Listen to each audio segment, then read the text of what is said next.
Thank you for joining me for another Quick Hits conversation. I'm Dr. Robyn. With me today, I have Jona Ohm, Brandon Mahoney, and Frank Galindo.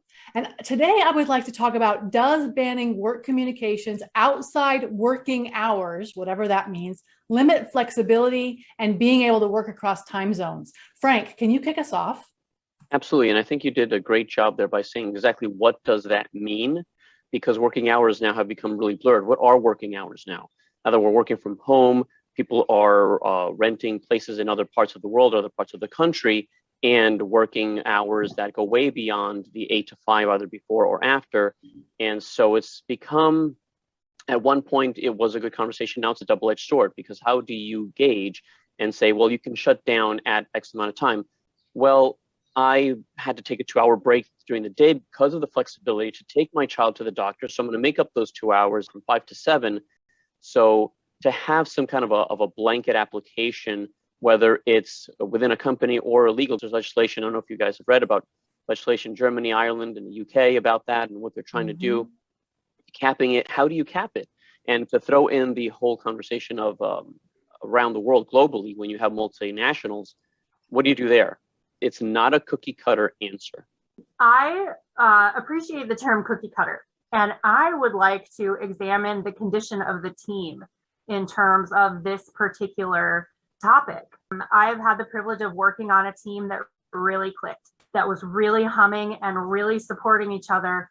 And it took us several years to build that rapport. But when we did, we had a really strong understanding of each other's life situations, of boundaries, both for work and home, and a good understanding of the projects also that we were working on. When it was appropriate to say, I'm really pushing to get this done, and I might need to text you later tonight if that's okay. Yep, that's good, but I'm not going to get back to you until after 8 o'clock when I put my kids down. Okay, cool. Having those conversations, and it doesn't work the same for everybody. It doesn't work the same for every team, because I've also had a team that really impinged on my whole life. Also, one of the ideals that I cling to is that work-life balance doesn't exist. It is absolutely not a thing. We have to itemize and identify the things that we are going to allow into our lives and the things that we're not. And a job, our livelihood, whatever that may or may not be, has to be part of that. So a blanket ban, I don't think is really sensical, especially as you spoke, Frank, to trans time zones, different places on the globe, all those things, but having a strong team, having strong and reasonable boundaries. And also, I think that it has to be approached differently from just team members and colleagues to management. If you're in management, you have to walk the walk, and you have to set that example, and you have to stick to it. So yes, a text message at 8 o'clock on a Friday night to say, hey, can we plan this campaign, is very different than the building's burning down and we need you on media right now. So it's interesting to me because I live in the world of sales. So there is no working hours. The team is global. It's 24/7.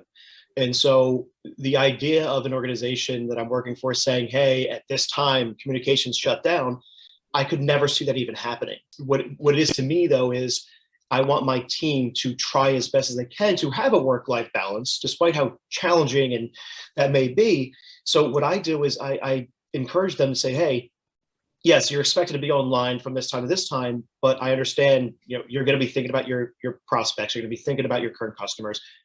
Sign off. Take a break, take a breather. I get it. You're always going to be thinking about the quota and the next deal. Take a break. But I couldn't imagine an organization saying, hey, at this time, everyone's communication is going to shut down, because then it would just be, hey, everyone share each other's cell phone numbers. We're just going to move to text.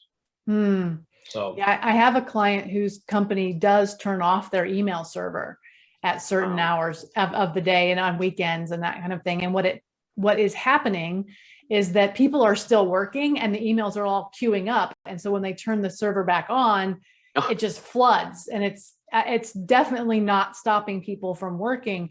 And I understand that organizations are trying to help with work-life balance, but I think that the way that they're doing is backfiring. I don't think that's working. As opposed to forcing through systems individuals to take breaks, They should be encouraging them through education and training on how to take breaks, how to realize when you're starting to hit that breaking point, so you can prevent that from happening in the first place. Because then that's also a something that you're going to bring on to other parts of your life, where you can recognize then, okay, I'm taking on too much. I need to take a step back. But and not rewarding working 16, 17, 18 hours a day. Absolutely. Yeah. My father-in-law, before he retired, worked for a company that held family values in extremely high esteem. It was one of the pillars of their organization. And in addition to regular federal holidays, they took all Christian and Jewish holidays as well. And if you sent an email, if you had a record of doing work on those holidays, you were expected to email your supervisor and explain why you were working and not spending time with your family. Wow, it's like reverse psychology on that one. That's interesting. Yeah. And I like what, Jona, what you just said. And Brandon, we were talking about education. To me, it comes down to, if I can kind of synthesize that into one word, and maybe I'm oversimplifying it, so please feel free to disagree with me. It comes down to the culture of the organization that you work for and how they then bring this into the culture to address it. One of the things I want to jump back to, if we can, because I'm curious, Jona, you mentioned that you don't believe the term like work-life balance. And I'm curious, I've never heard someone make that statement, because again, work-life balance to me is really the core of this whole cutting people off at a certain point in time to give them that family time, that work-life balance, that quality time at home. So if you don't mind, I'm curious as to your take on that, your perspective. Yeah, absolutely. Every personality test I've ever taken has revealed that I have a strong emotional connection to the work I do. And I don't want to oversimplify this either. So I really appreciate you asking and opening the discussion. I need to be emotionally connected to the work that I'm doing. Right. And I have had a job where I made a lot of money and I hated every minute of it. I've also had a job where I didn't make as much money and I was truly invested in the mission of that work. And so for me, turning 40 and having these two very different jobs and then founding my own company has allowed me to step back and say, okay, I have these 10 things and I'm able to rate them 1 through 10, most important, least important, and pick and choose every day what I'm allowing into my life and what I'm not. Maybe it's just the way I'm thinking about the term work-life balance, but work in a lot of ways is necessary. And so it has to be part of our lives. And so I just think that trying to separate the two isn't logical and causes at least me more stress in the end. So to just acknowledge and embrace that some kind of work is going to happen in my life and I need to be able to embrace it and to enjoy it and also have it meet my needs. So the idea that the two things can exist separately, I don't subscribe to. I've done 2 quick hits about work-life balance, one with an all-female cast and one with 3 men and myself. And they're very interesting to listen to kind of how they talk about work-life balance. Maybe when I post this, I'll have to post links to those conversations as well. I'd love to hear those. Because I do feel like you're right. I think companies feel like they're trying to be helpful by limiting when you're allowed to do emails, when you're allowed to work. And what they don't realize is that they're actually taking away flexibility. And I don't know how that's going to work in countries. Like I think in France, they have some pretty strong rules about not working outside of work hours. Yep.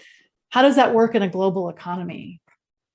I can't imagine that it does. Oh my God. When you talk about work-life balance, I think, Jona, you and I are in a position where I love what I do. So I'm happy for work and life to be together because work is my life. And the challenge is for individuals who do see a separation and they might like their job, but they don't want to go home thinking about their job. Mm-hmm. And so I try to be mindful of that not everyone goes to work with, like I do, excited for what they're doing, and then lays in bed thinking like, ooh, we could do this next week and we could start doing this, and I enjoy it. So for me, there is no such thing as work-life balance because they're the same thing, where, work and life together. Mm-hmm. Whereas I know for others, they don't view it that way. Well, that is our 10 minutes. So I'm going to have to cut us off there. Thank you so much for having this conversation with me. I think what I've realized is that you guys agree with me. If you limit when people can send emails and when they can communicate, you're limiting their flexibility. So thank you so much. And I appreciate it. We'll do it again very soon.